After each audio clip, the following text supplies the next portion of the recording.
You ever watch someone realize too late they just made the worst mistake of their life? I mean, the kind where you can actually see the color drain from their face. That's what happened to a flight attendant named Veronica Wilkins the day she tried to bump me from first class on an airline I secretly owned. Yeah, you heard right. CEO, but just for a day, and that one day turned out to be a reckoning for her and for the whole damn company.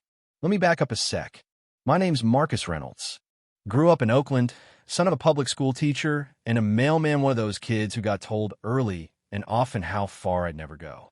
Except, I guess, nobody told me I was supposed to listen because I ended up on a full ride to Met, started Horizon Technologies out of a garage, took it public, and one day found myself bored in an airport lounge reading over final docs to buy Skywave Airlines, a company notorious for accidental discrimination, if you know what I mean. But I didn't want headlines or fanfare, not yet. I wanted to experience their service the way everyone else did, quietly, anonymously, with just enough time to see if all those horror stories my friends and I collected over the years held water. My board thought I was nuts. Why get into airlines? Why not just buy a yacht and relax? But for me, it was never just business. I wanted to see if a black man could really change a system from the inside. So the deal was sealed yesterday, and today no press. No announcement. I was just another passenger boarding a flight from San Francisco to Chicago, first class ticket in hand, and a digital employee badge in my pocket just in case things went sideways. Which of course they did. You know how you can smell trouble coming before it actually lands? The moment I walked up the gate, I caught that looksome mixture of confusion and suspicion in Veronica's face as she saw my name and my skin and my seat assignment all in one go. "Good afternoon, sir. May I see your ID?" she said, her nails tapping impatiently on my license. "You're in first class." "Yes, C2A, I said, all calm. She stared, scanned, hesitated. The line behind me started growing. "One moment," she mumbled, then flagged over her supervisor, Michael Patterson, who looked at me like I tried to sneak into a country club. "First-class tickets are quite expensive, sir," he said. "Maybe there was an error. Did you win a raffle?" I almost laughed, but this wasn't the first time. "No error. I paid like I do every week." I flashed my boarding pass again, but they were more interested in moving me along than sorting it out. "For now, why don't you just take an economy seat, and we'll work it out after takeoff." The white guy behind me, no ID check, no scan, just waltzed right on through to his first-class seat. The older black woman in line caught my eye. We didn't say a word, but we both knew what was up. "You want to talk about humiliation? Try dragging your carry-on to the back of a plane you just bought." I sat there, eyes burning, and started typing notes on my phone. Every name, every word, every look. You see, I learned a long time ago if you don't document it, it never happened.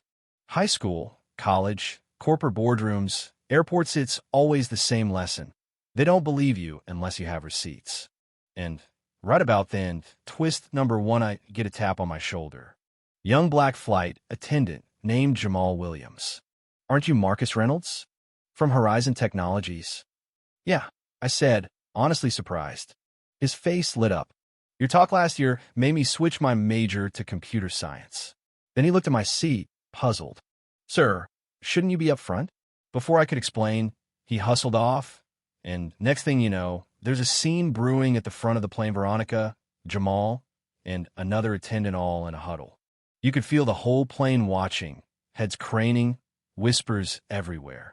Now, I'm a big believer that if you want to see real change, you need people who aren't afraid to rock the boat.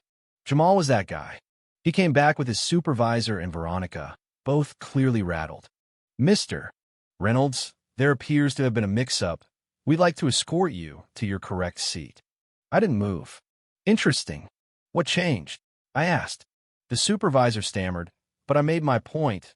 Was it my ticket, or the realization you just tried to bump the CEO of your own airline?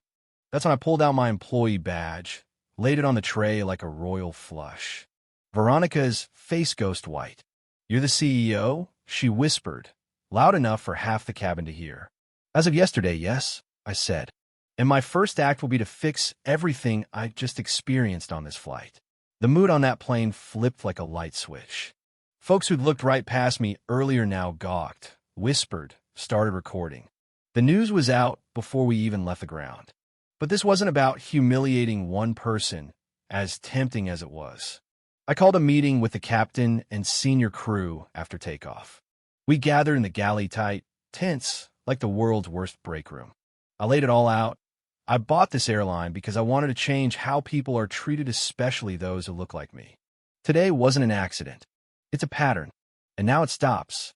The captain, James Henderson, surprised Mayhay shared that his own father had been one of the first black commercial pilots, and he'd spent years fighting similar battles. In that moment, I realized the roots ran deep, but there were allies here too. After we landed in Chicago, media everywhere, security offering to whisk me out a back exit I declined. I walked out with everyone else. Eyes followed me, some with respect, some with resentment, but mostly with the hope that maybe, just maybe, things were about to change. In the VIP lounge, it was all-out crisis mode. My staff, Skywave's old guard, lawyers, PR flacks, all packed in like the stakes weren't just about one flight, but the soul of the company.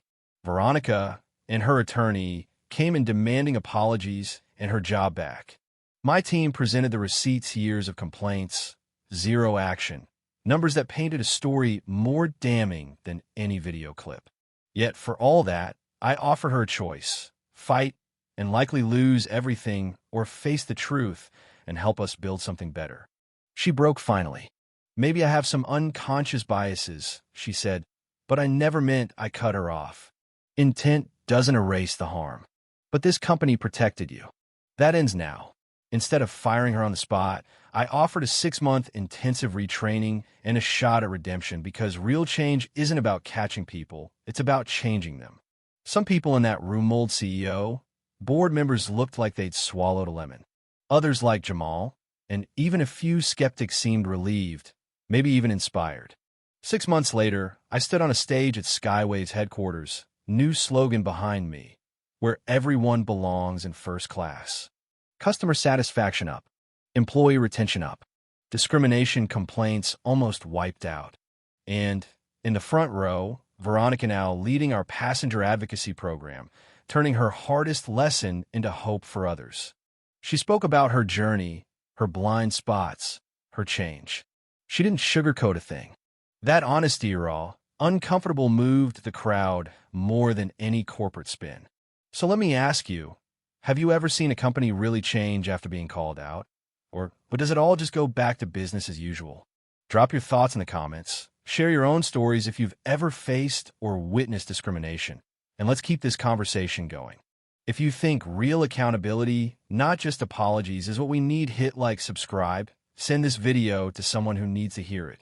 Because the truth is, the journey's just starting, and together we might actually build a world where everyone really does belong in first class.